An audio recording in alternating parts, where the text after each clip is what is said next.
नमस्कार। इस visual study guide या यूं कहें कि हमारे इस खास एक्सप्लेनर में आपका बहुत बहुत स्वागत है। आज हम जिस टॉपिक की गहराई में जाने वाले हैं ना, उसे हम अक्सर बस अपने पैरों के नीचे की धूल समझकर नज़रअंदाज कर देते हैं। लेकिन अगर आप भूगोल और प्रतियोगी परीक्षाओं की तैयारी कर रहे हैं तो मानकर चलिए कि मृदा विज्ञान यानी पेडोलॉजी एक बेहद स्कोरिंग और उतना ही ट्रिकी सब्जेक्ट है। तो आज हम मिट्टी के बनने से लेकर उसके प्रकार, उसके केमिकल ट्रीटमेंट और मिट्टी के खतरनाक कटाव तक सब कुछ डिकोड करने वाले हैं। तो चलिए बिना किसी देरी के इसमें गहराई से उतरते हैं। तो हमारा आज का एजेंडा एकदम क्लियर है। पहला, पेडोलॉजी के बेसिक्स। दूसरा, भारतीय मिट्टियों की पूरी प्रोफाइल। तीसरा, उनके रासायनिक असंतुलन यानी केमिकल इम्बैलेंस। और चौथा, अपर्दन या इरोजन के अहम चरण। भाग 1, पेडोलॉजी के बेसिक्स। चलिए मिट्टी के निर्माण से शुरू करते हैं। क्या आपको पता है कि प्रकृति को सिर्फ 1 सेंटीमीटर गहरी मिट्टी बनाने में सैकड़ों से लेकर हजारों साल तक लग जाते हैं? जी हाँ। अब जरा मिट्टी के कणों के आकार के इस असेंडिंग ऑर्डर यानी बढ़ते क्रम पर ध्यान दीजिए। एग्जाम्स के लिए ये बहुत जरूरी है। सबसे छोटे कण होते हैं मृतिका यानी क्ले के, फिर गाद या सिल्ट, उसके बाद बालू और सबसे बड़ी होती है बजरी या ग्रेवल। इसे ऐसे समझिए, क्ले ना एक घने स्पंज की तरह है जो पानी को एकदम जकड़ लेता है, और इसके बिल्कुल उलट बजरी एक छलनी की तरह काम करती है। पानी डाला और वो तुरंत नीचे बह गया। कणों का ये साइज ही तय करता है कि मिट्टी कैसा बर्ताव करेगी। अब देखिए, यहाँ एक बहुत बड़ी गलतफहमी दूर करना जरूरी है। हम एक कृषि प्रधान देश हैं, राइट? फिर भी भारतीय मिट्टियों में 3 चीजों की भारी कमी होती है: नाइट्रोजन, फास्फोरस और सबसे हैरानी की बात, ह्यूमस। अब आप सोचेंगे, भाई इतने घने जंगलों वाले देश में ह्यूमस की कमी कैसे हो सकती है? तो इसका जवाब छिपा है हमारे मौसम में। भारत की भयंकर उष्णकटिबंधीय गर्मी की वजह से मिट्टी के बैक्टीरिया इतने ज्यादा हाइपर एक्टिव हो जाते हैं कि वो किसी भी ऑर्गेनिक मैटर को फटाफट खा जाते हैं। मतलब ह्यूमस को जमा होने का मौका ही नहीं मिलता। है ना कमाल का विज्ञान कि कैसे छोटे छोटे जीवों की भूख मिट्टी की ताकत तय कर रही है। भाग 2, मिट्टियों की प्रोफाइल। चलिए देखते हैं भारत में कितने तरह की मिट्टी पाई जाती है। शुरुआत करते हैं जलोढ़ यानी एलोवियल मिट्टी से, जो भारत के 40% से भी ज्यादा हिस्से में फैली है। अब एग्जाम में 2 शब्द बहुत कंफ्यूज करते हैं, खादर और बांगर। इसे हमेशा के लिए याद रखने की एक मस्त ट्रिक बताता हूं। बांगर शब्द को सुनिए, साउंड कराए ना भंगार यानी कबाड़ जैसा। तो बस बांगर का मतलब है पुरानी जलोढ़ मिट्टी, जो थोड़ी ऊंचाई पर होती है और जिसमें कंकड़ पाए जाते हैं। जबकि खादर बिल्कुल नई फ्रेश मिट्टी है, जो हर साल नदियों की बाढ़ के पानी से नेचुरली रिचार्ज होती है और इसीलिए यह अत्यधिक उपजाऊ भी होती है। अब आते हैं काली मिट्टी पर। इसका जन्म हुआ है ज्वालामुखी के बसाल्ट लावे से। इस मिट्टी की सबसे बड़ी खूबी जानते क्या है? इसका सेल्फ प्लोइंग मैकेनिज्म या खुद की जुताई कर लेने की ताकत। जब यह सूखती है तो इसमें गहरी दरारें पड़ जाती हैं, जिससे ऑक्सीजन एकदम अंदर तक पहुंच जाती है। और इसके काले रंग का क्या राज है? एक खास केमिकल, टिटेनीफेरस मैग्नेटाइट। इसे याद रखने के लिए बस मैग्नेट वर्ड पकड़ लीजिए। चुंबक अक्सर काला होता है ना, तो जहां टिटेनीफेरस मैग्नेटाइट दिखे, समझ जाइए काली मिट्टी की बात हो रही है। अब बात करते हैं एक बहुत ही दिलचस्प प्रोसेस की, निक्षालन या लीचिंग, जिससे बनती है लेटेराइट मिट्टी। इसे बिल्कुल एक पोर ओवर कॉफी की तरह सोचिए। जैसे कॉफी में ऊपर से गर्म पानी डालने पर सारा अर्क छनकर नीचे चला जाता है, ठीक वैसे ही भारी बारिश वाले इलाकों में पानी मिट्टी के सारे जरूरी पोषक तत्वों को गहराई में बहा ले जाता है। और ऊपर क्या बचता है? सिर्फ लोहा और एल्यूमिनियम के एकदम कड़क ऑक्साइड। ये ईंट जैसी कठोर मिट्टी नेचुरली तो ज्यादा उपजाऊ नहीं होती, लेकिन केरल जैसे राज्यों में ये काजू की खेती के लिए एकदम शानदार साबित हुई है।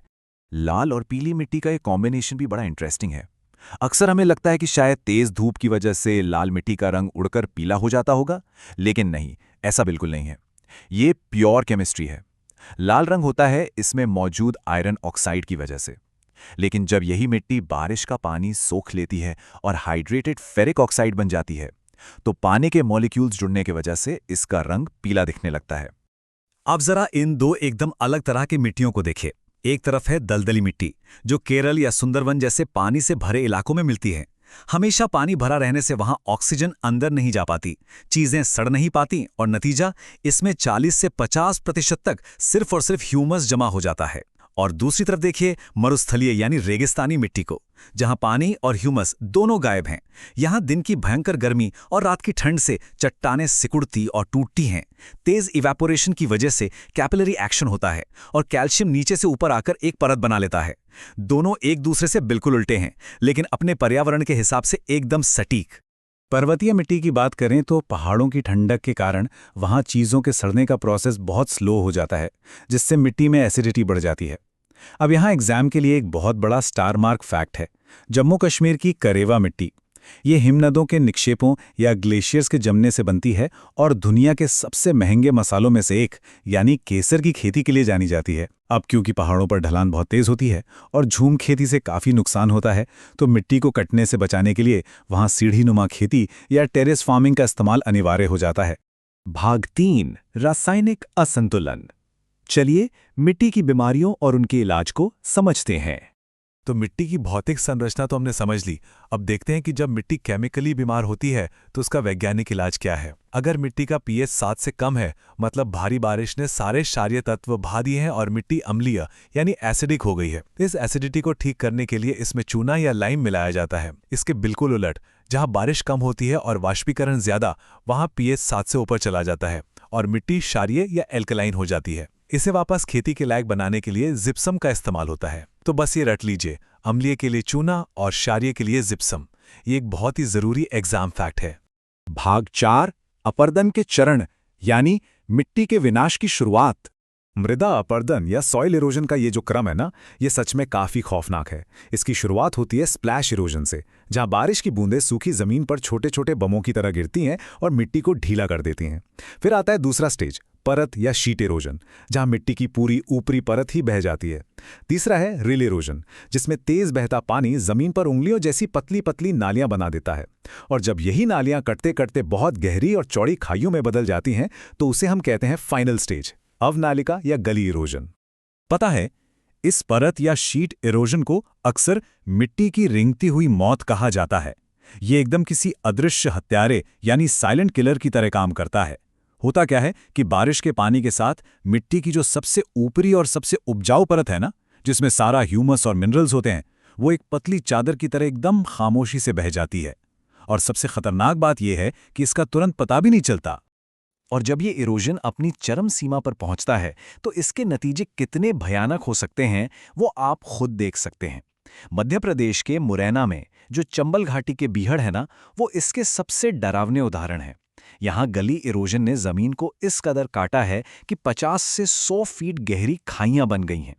पानी के अनियंत्रित वेग ने इस पूरी जमीन को न सिर्फ खेती के लायक नहीं छोड़ा, बल्कि यहाँ इंसानों का चलना फिरना तक नामुमकिन कर दिया है।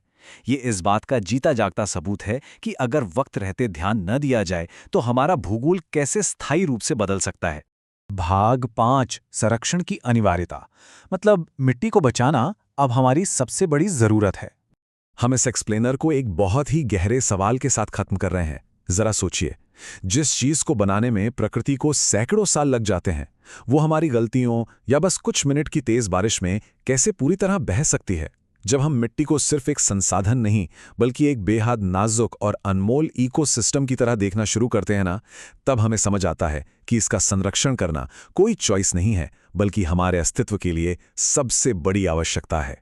इस स्टडी गाइड के साथ जुड़ने और इस महत्वपूर्ण विषय को डिकोड करने के लिए आपका बहुत बहुत धन्यवाद। ऐसे ही सीखते रहिए।